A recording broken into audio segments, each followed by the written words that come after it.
Okay, Assalamualaikum warahmatullahi wabarakatuh. Hello everyone, we are from Group 3 and today we would like to present our material is about analyzing meaning in discourse analysis. Of course, today I'm not alone, I'm with my friends. Guys, can you introduce yourself? My name is Kansanifa. And my name is Muhammad Zaki. Okay, so for the first part will be present by Zaki. Zaki, time is yours. Okay, let's begin with a very basic but important questions. So, what do we mean?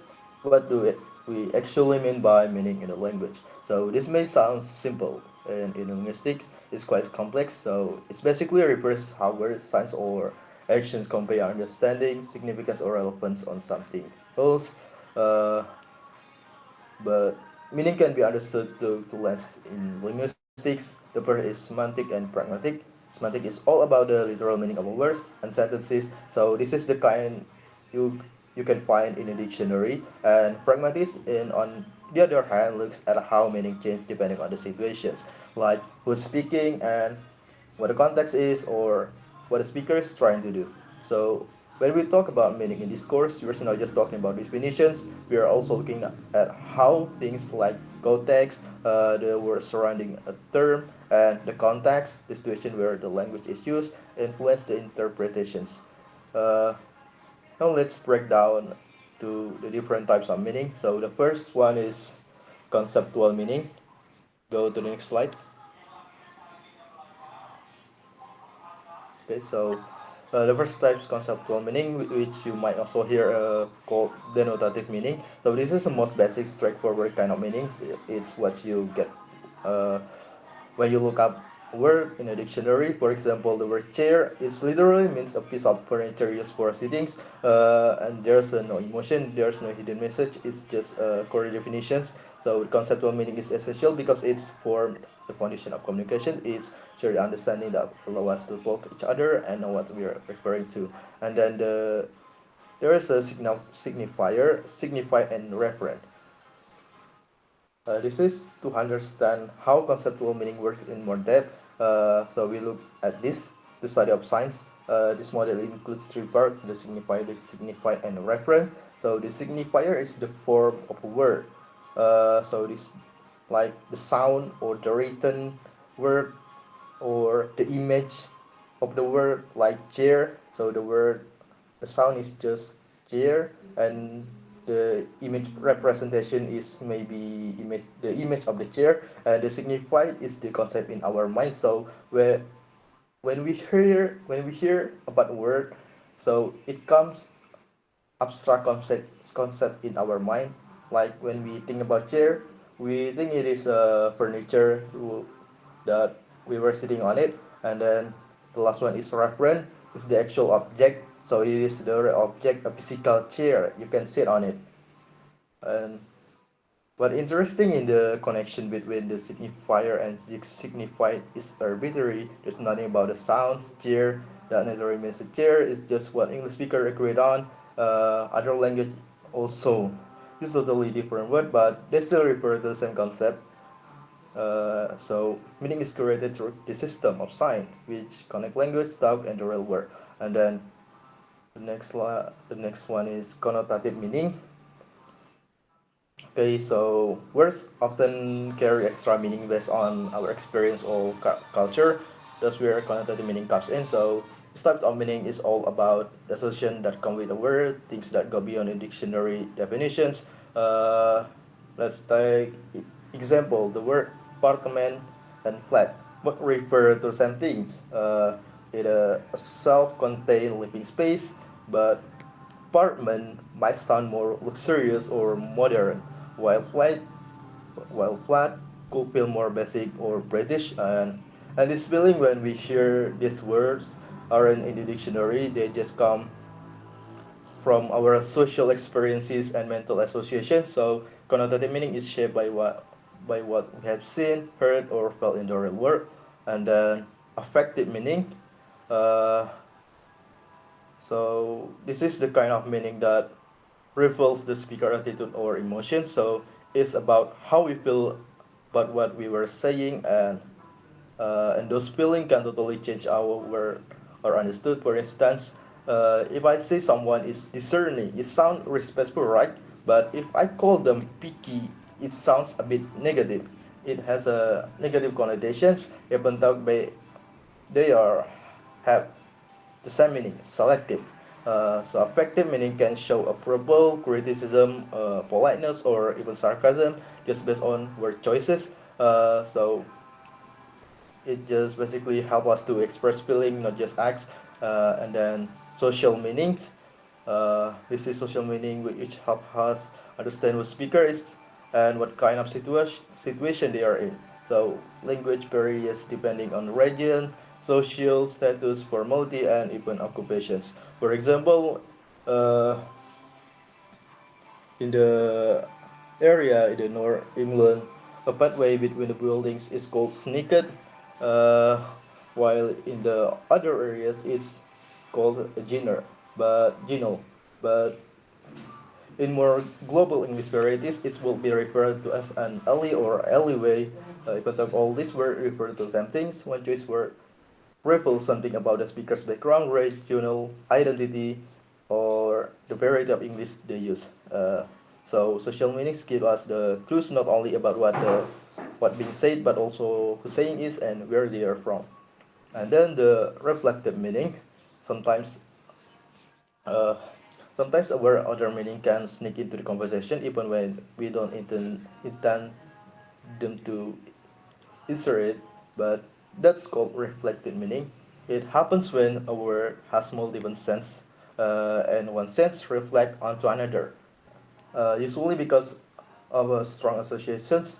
A classic example is erections. It can mean it has multiple meanings. The first meaning is putting up a building, but it also has a well-known has a sense of sexual meaning. So even in a professional context, that second meaning might pop up into people's minds. This can just lead to awkward or funny moment or just misunderstanding. So reflective meaning just show how the past association can influence how we understand words, even when they are being answered seriously. And then the last one, but not least, we have collocative meaning. So this one is all about word combination. So uh, some words tend to appear together a lot. We call those collocation, and when words that repeatedly show up in a certain pairs or phrases, they start to influence each other's meaning. For example, pretty is often used with the females, and handsome is more common with males. Without both being attractive, their frequent use in gender context give a slightly different flavor. And another one is the word commit. We often hear it sounds like cry or suicide or scenes, which just give a negative vibe, even though the word itself is neutral. So another example is like make decisions. So when we say it about make decisions, it is collocative. It's connect to each other. We can say do decisions. It doesn't sound make sense to me. Okay, so collocative meaning comes from patterns, how the word are typically used together in a real life language. So this meaning arises from habitual word pairing in the language, and just shaping how a word perceived in different contexts. That's all from me. Okay, Okay. next is entailment. Entailment is a type of meaning that is based on logic. It means that if one sentence is true, then another sentence must also be true, simply because of the way the language works. We don't need any extra context or background knowledge. Just understanding the words and grammar is enough. For example, if I say Rob is younger than Kim, then it must also be true that Kim is older than Rob. These two ideas are connected through their meanings, and the second one is automatically true if the first one is. Entanglement work like a chain of meaning. One part leads to another. They help us see the relationship between sentences and show how understanding language can also involve reasoning. This kind of meaning is important when analyzing text or language or speech, especially in academic writing or critical reading, because it helps us recognizing what information is directly stated and what logically follows from it. Next is presupposition. Presupposition is a kind of meaning where the speaker assumes something is already true or already known by the listener.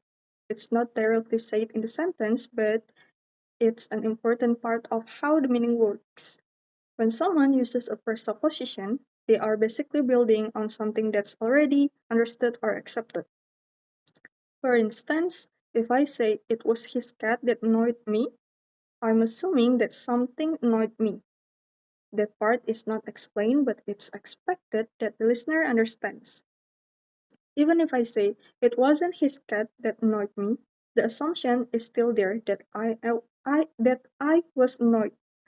This is one of the special features of presupposition.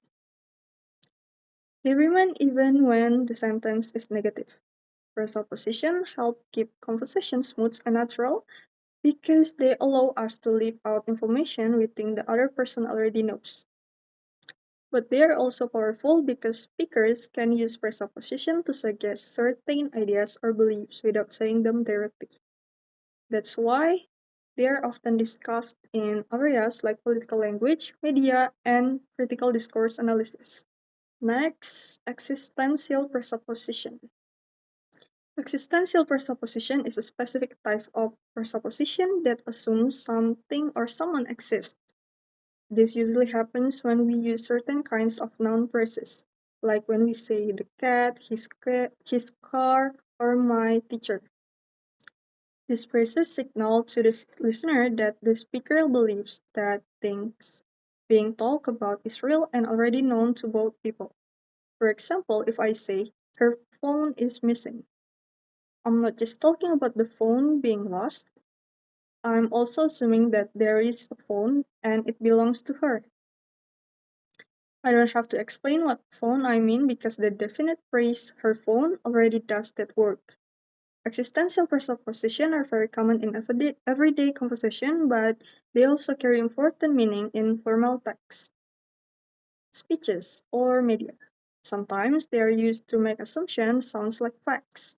For example, a sentence like our language must be protected proposes that there is one shared language, which may or may not be true, depending on the context. So, existential presuppositions can also be persuasive because they make things sound natural or obvious when they might actually be complex or debatable.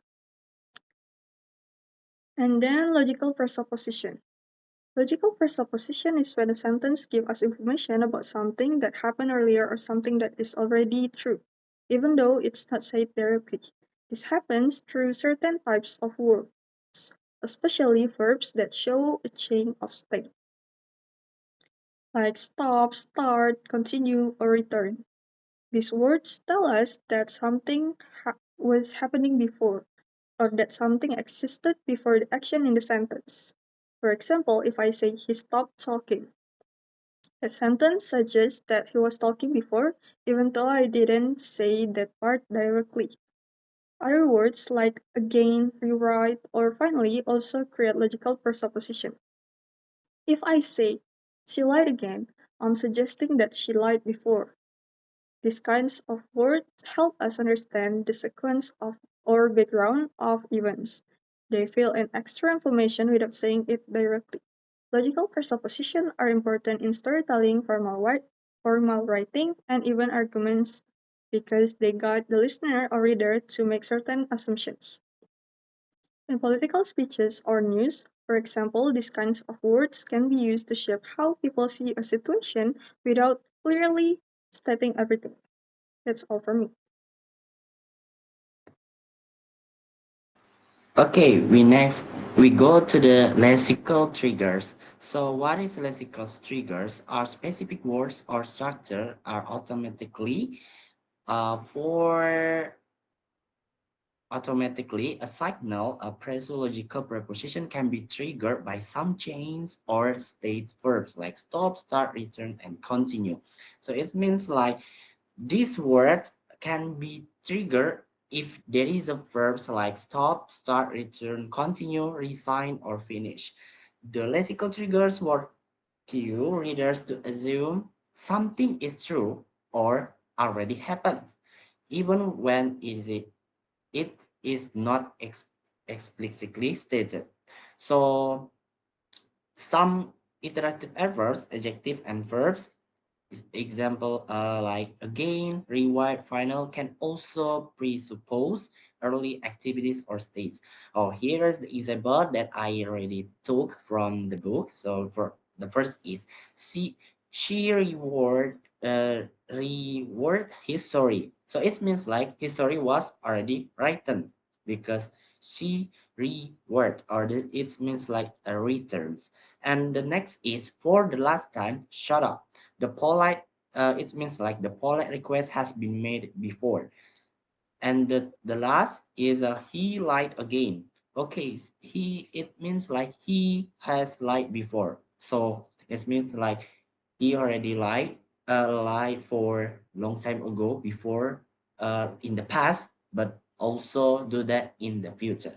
So synthetic triggers. So, synthetic triggers is a presuppositions can be triggered syntactically by clef and pseudo-clef structure. So in here we can see like two example. The first is syntactically by a president club structure, and in the next is by comparative structure. So we can see from the president club structure, the first there is the example. It was his cat that annoyed me. What annoyed me was his cat. So it means something annoyed me or the speakers. Okay, and the next is it was me who walked mud into the carpet, and what I did not do was walk mud on the carpet. So it means someone walked mud into the carpet. So here's the basic clave structure, and we go to the comparative structure. He was as ugly as a next door cat. Okay, so this is very bad words. And like see here, it means like next door cat is ugly. So it means like next door cat is ugly. And the next is she was as a corrupt as a politician. So it means like politicians are corrupt. Okay, so in synthetic triggers, there are two examples. The first is by Pseudo-Clave structure, and the next is comparative structure. Okay, we go to the testing presuppositions, sorry. Presuppositions are said to survive negation, meaning that they persist even when the statement that creates them is negative. So here's the example. It was his cat that annoyed me. I was annoyed because of his cat. Okay, we go to the next example. It was not his cat that annoyed me. I was annoyed. It's also. So you can see is the different word. The first example, it was his, and the second is it was not his. But even they are in the different words or the even the different sentence, the meaning is still same because what the speaker was annoyed by the cat, even it is his cat or it was not him cat. The speakers or the writer, we can say, because is it written, he or she was annoyed by the cat, so it means same. And we go to the presupposition, and propositions. So presuppositions are not attached to propositions, but that relies a prepositions. A preposition is the basic meaning that can distill from a sentence or utterance. So that is the example that I got from book.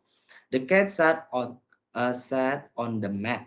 The mat is what the cat sat on. So you can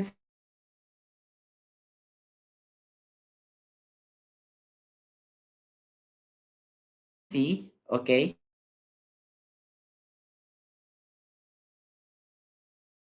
one is preposition or proposition. You can see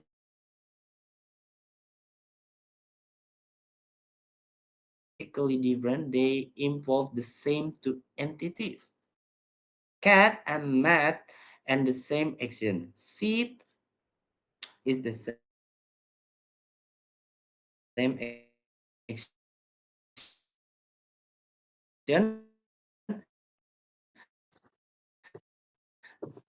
The preposition of those sentence is different. It was the cat that annoyed the dog. So it was the dog that the cat annoyed. Okay, you can see from the example it's still same. Okay, but it's different from grammatically. Okay, we go to the preposition in discourse. Okay, sorry, I forgot to change the question. What is the presuppositions in discourse? In legal or political discourse, presuppositions can be used strategically. Lawyers and politicians might embed assumptions in their questions or statements that are hard to challenge directly. So that is the example. When will the prime minister stop ducking responsibility? So the presupposes is the PM is a ducking responsibility. Okay, here's the last from our PPT. Presupposition and entitlement. So, what is a presupposition and entitlement? The line between the presupposition and entitlement is contested and are not categorical.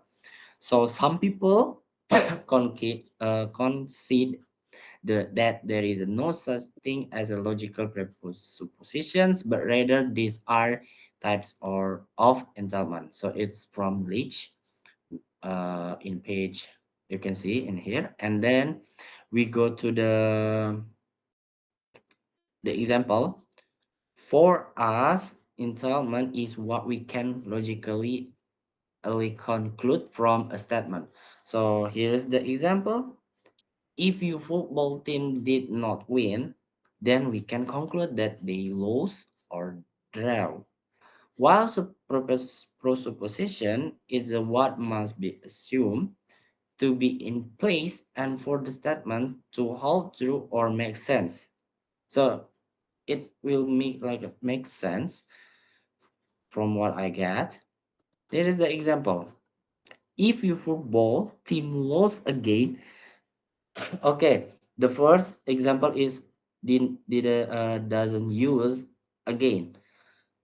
But in here they use again. Team lost again, then we have to assume that they have lost before for the statement to make sense. Okay, so you can see the different. For example, okay, they still make a conclusion because then we can conclude they lost or draw, but in the second example is then we have to assume that they have lost before for the statement to make sense. Okay.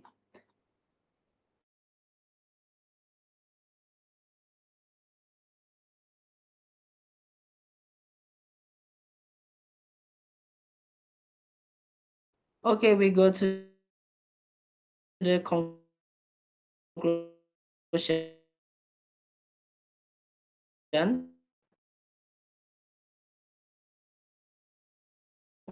Our polysemy and their intended meaning is usually determined by context. For example, the word chair might refer to a sit or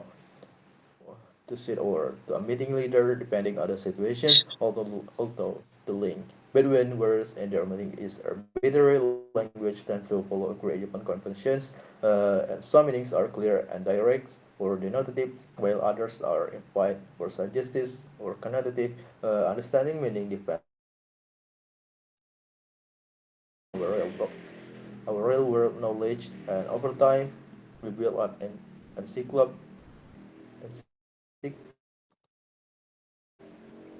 knowledge that help us interpret what others are trying to say.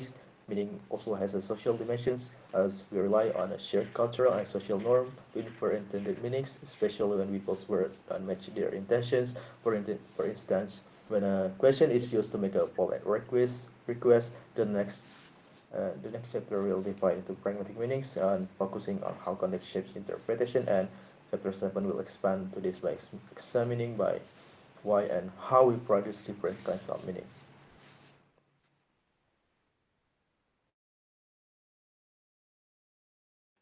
Okay, guys, we are in the last pages from our presentation. So I think that's all for our presentation. I'm so sorry.